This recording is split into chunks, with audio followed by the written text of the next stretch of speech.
Okay, I'm going to start our review of series.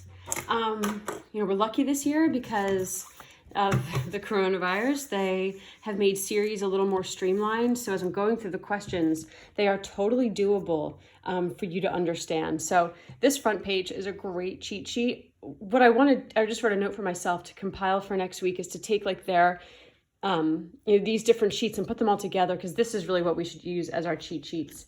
So take a look at that. It talks about geometric series is one of the things we need to know, the harmonic series and the P series, alternating series test, ratio test, and Taylor polynomial.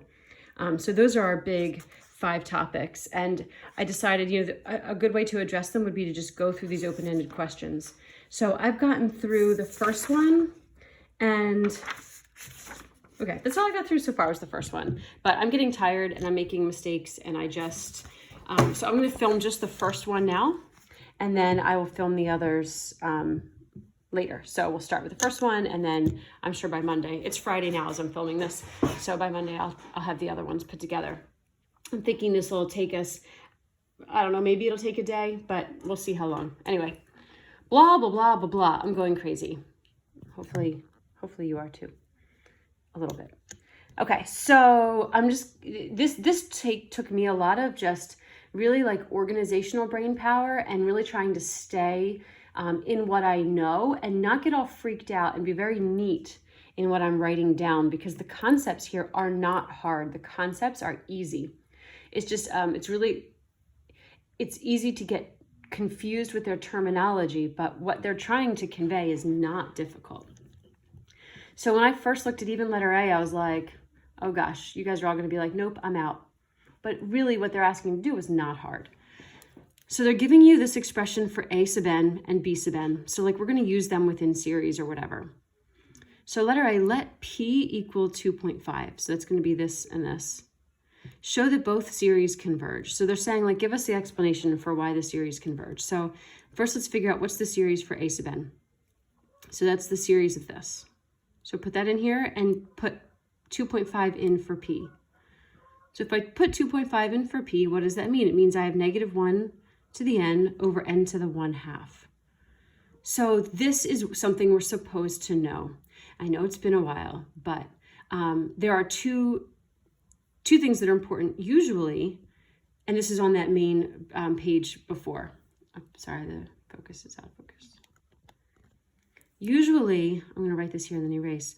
When I have the series of 1 over n, I want to look at this power. And if this power is bigger than 1, my series converges. So if this is a 3 or a 5 or a 7. And if this power is less than 1, the series diverges. And if this power is 1, so if it's 1 or anything less. But the special case of that is when it alternates. So when the series alternates, then all I need to make sure happens is that the terms without the alternator get smaller and smaller. So the alternating series test just says, if you have an alternating series, so that -1 to the n means I'm going to go plus minus,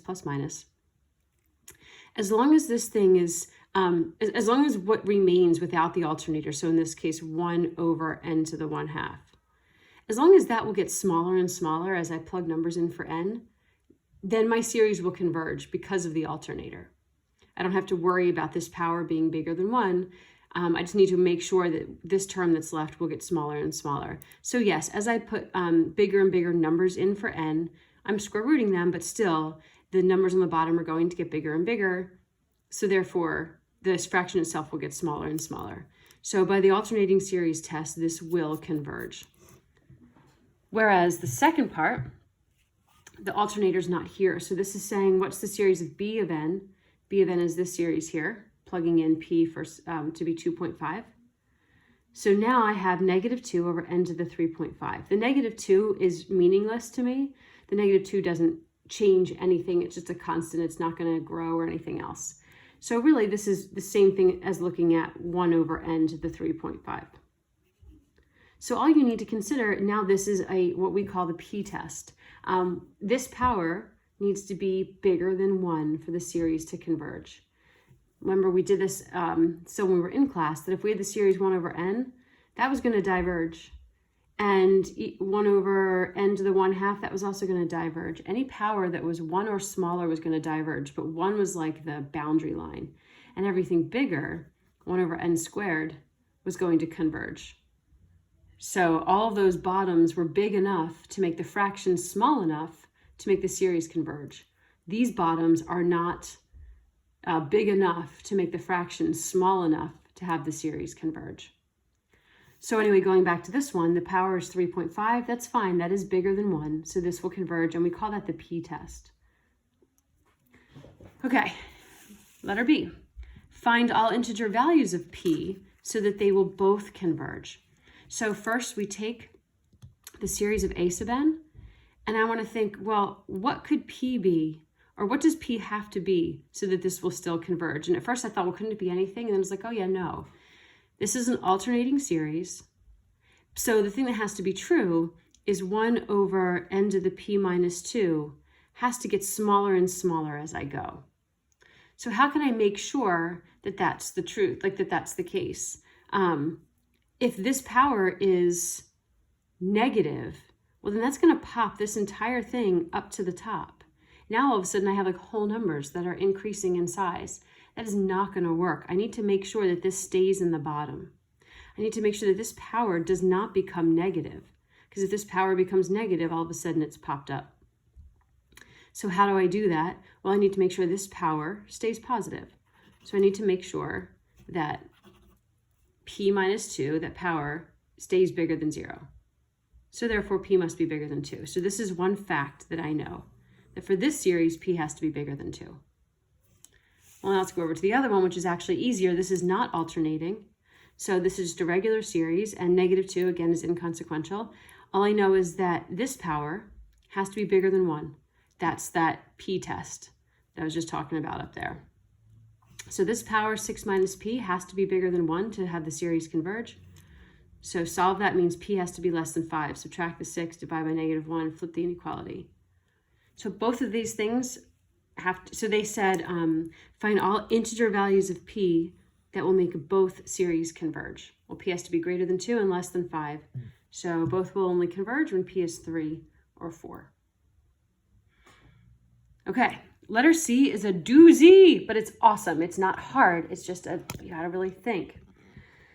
So first, let p equal 4, okay? Let f of x be a function with derivatives of all orders, with f of 2 equals negative 3, and where f to the n of 2 equals this funky thing.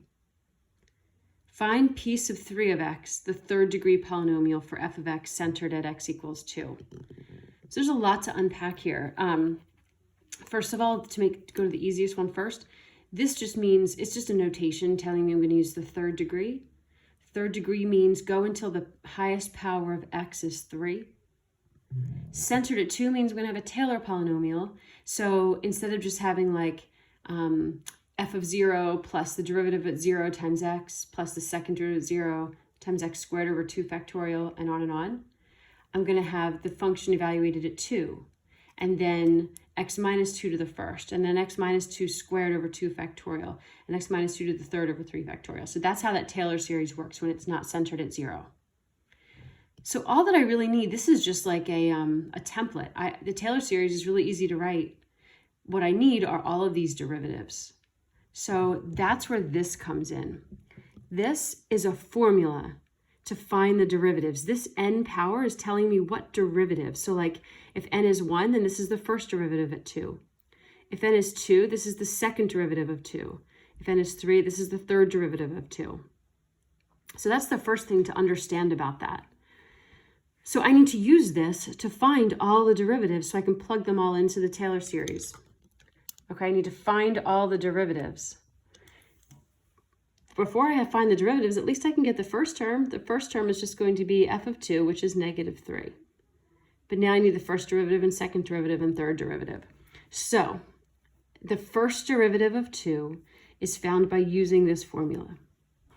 So I was a little bit like struggling with like, what does everything mean? So the first derivative of 2, so is going to be, n in this case is going to be 1. When I find the second derivative, n is going to be 2. When I find the third derivative, n is going to be 3. But right now for the first derivative, n is 1. So the first derivative at 2 is going to be 1 factorial times a sub n. Well, seriously, a sub n was all the way up here. So a sub n is this thing.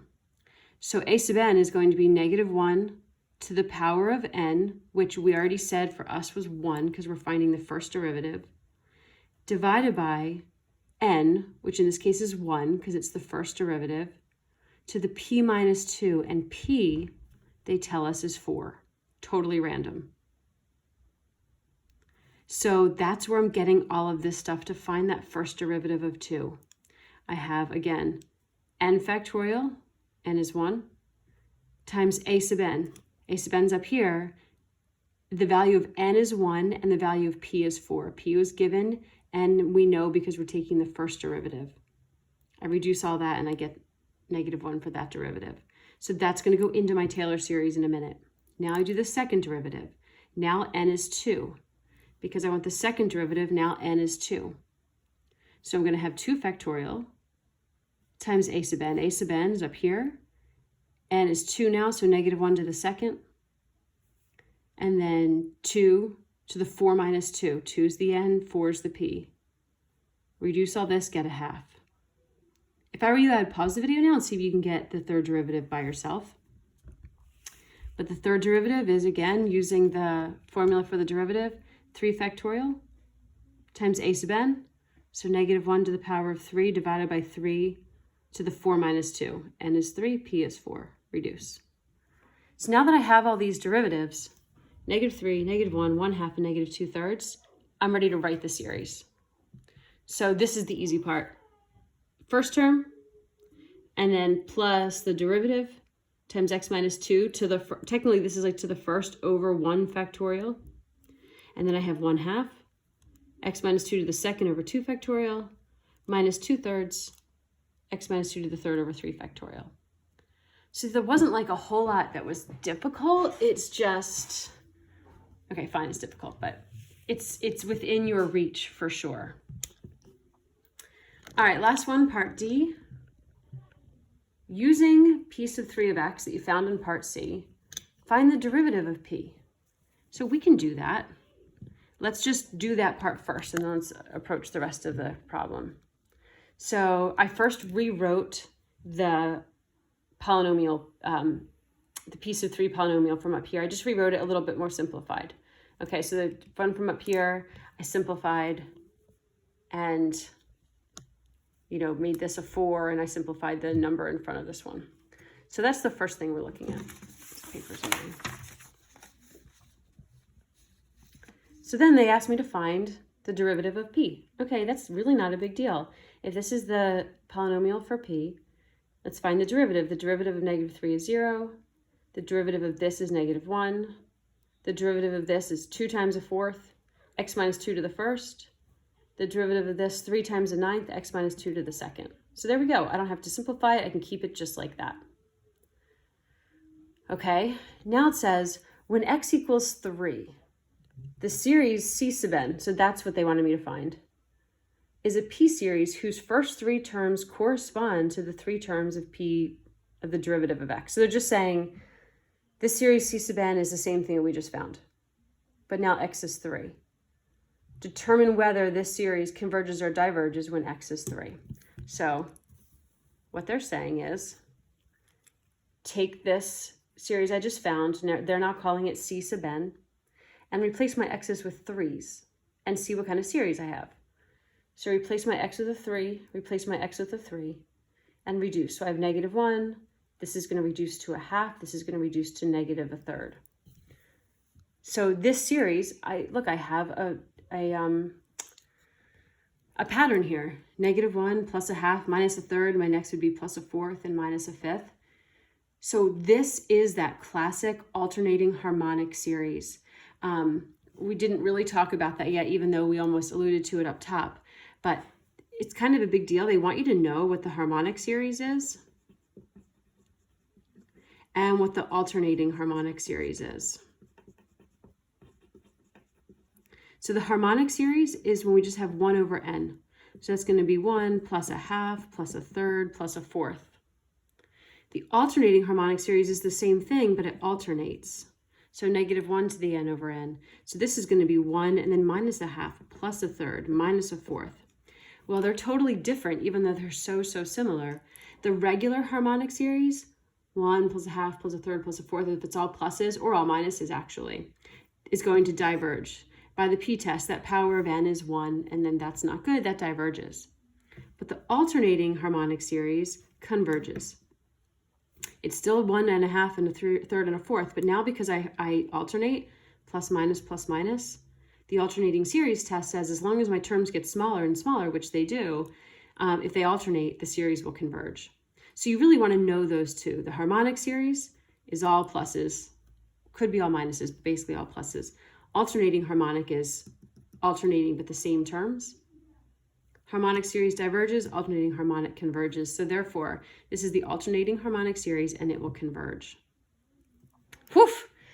Okay, I started the next problem, but I didn't finish because I just got really tired. But it involves geometric series, and I think it's going to have a ratio test in there. So those are going to be things you also need to know. So I will do that one next. Have a good weekend. Oh, never mind. This is Monday when you're watching it, so see ya.